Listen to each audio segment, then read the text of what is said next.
আগের ভিডিওতে আমরা প্রোডাক্ট ক্রিয়েট করছি এবং ক্যাটাগরি ক্রিয়েট করছি। এখন আমরা সাপ্লায়ার ক্রিয়েট এবং পারচেস অর্ডার কিভাবে পারচেস করতে হয় আমরা এটা দেখব।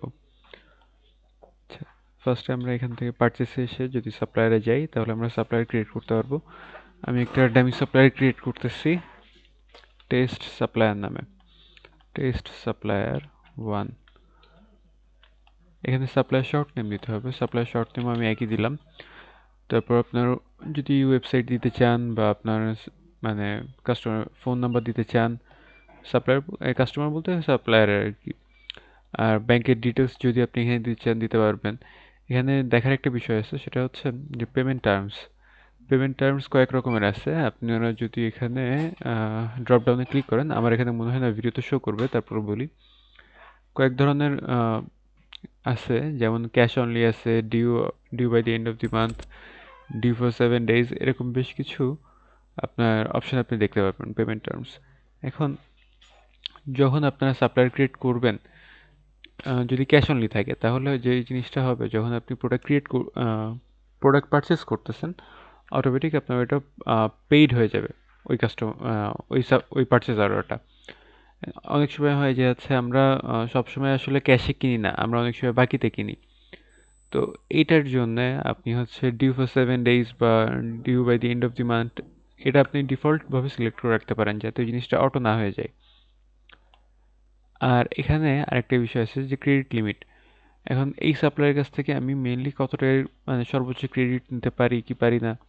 যদি আপনাদের এরকম কোনো লিমিট না থাকে বা আপনারা না হয়, তাহলে আপনারা এরকম 0 0 রাখতে পারেন।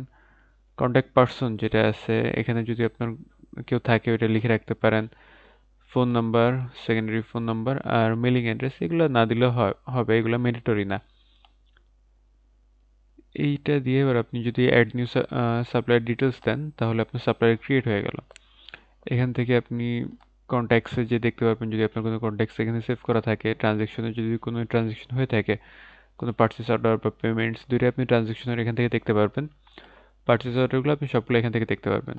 আর যদি কোনো অ্যাটাচমেন্ট থাকে, আচ্ছা, এখানে আমরা এখন একটা পারচেস করব। আমাদের যেহেতু সাপ্লায়ার শুধু একটা আছে, আমাদের অটো সাপ্লায়ার ক্রিয়েট হয়ে গেছে, এই ড্রপ ডাউনে আপনারা দেখতে পারবেন।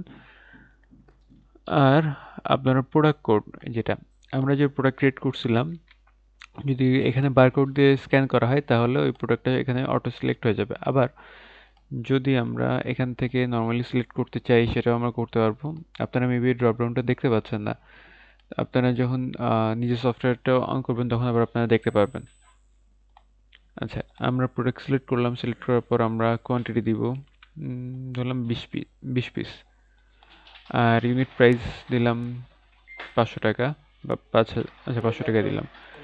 আর আপনারা এখানে কারেন্ট ক্রেডিট দেখতে পারবেন।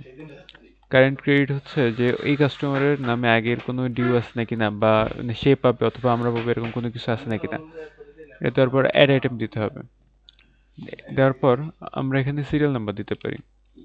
আমি সিরিয়াল নাম্বার দিলাম, যদি আপনারা সিরিয়াল নাম্বার ট্র্যাক করতে চান সেগুলো এখানে দিতে পারেন। দুইটা সিরিয়াল নাম্বার আমি দিলাম। এখানে আমি যদি প্রসেস জিআরএন দিই তাহলে আমার প্রোডাক্টটা পারচেস হয়ে গেল। এবার যে জিনিসটা আছে সেটা হচ্ছে যে আমরা প্রোডাক্ট পারচেস করছি, আমাদের কোয়ান্টিটিতেও এখন শো করবে প্রোডাক্টটা, কিন্তু এই প্রোডাক্টটা আপনার এখনো ইনভয়েস হয় নাই। আমরা যদি এখান থেকে যাই, এই প্রোডাক্টটা এখনো ইনভয়েস হয় নাই। এই যে আমাদের সাপ্লায়ারের এগেনস্টে আমাদের কিন্তু দেখাচ্ছে যে কারেন্ট ক্রেডিট হচ্ছে আমাদের 0 0 এই সাপ্লায়ার এগেনস্টে, কিন্তু এটা আসলে 0 0 হওয়ার কথা না, এটা হওয়ার কথা 10,000 টাকা। যখন এটার কনফার্মেশন হবে তখন সাপ্লায়ার যে আপনাকে বিলটা দিবে, ওখানে যে রেফারেন্স নাম্বারটা থাকবে বা একটা বিলে যে নাম্বারটা থাকে, এটা ম্যান্ডেটরি যে আপনি ওই নাম্বারটা এখানে বসাবেন। আমি এরকম একটা ডামি নাম্বার দিয়ে দিচ্ছি এখানে, কাস্টমারের বিল নাম্বার যেটা। আপনারা ওই বিল নাম্বারের জায়গায় যদি অন্য কোনো কিছু দিতে চান সেটাও দিতে পারেন। তো এটা যাতে পরবর্তীতে ট্র্যাক করা যায় যে কাস্টমার কোন বিলের এগেনস্টে ওকে বিলটা করছিল সেটার জন্য। আর এটা হচ্ছে ফাইনাল, যদি আমরা এখান থেকে কোনো কিছু চেঞ্জ করতে চাই প্রাইস, তাহলে আমরা এখান থেকে করতে পারবো, প্রাইস কোয়ান্টিটি দুইটাই। এখান থেকে আমাদের ইনভয়েস দিলে আমরা দেখতে পারবো যে আমাদের কারেন্ট ক্রেডিট এই যে আপডেট হয়ে গেছে। যদি আমরা সাপ্লাই ইনভয়েস আপডেট না করি তাহলে আমাদের এই ব্যালেন্স যেটা, এটা অ্যাকুরেটলি শো করবে না কাস্টমারের ব্যালেন্সে, সাপ্লায়ারের ব্যালেন্সে।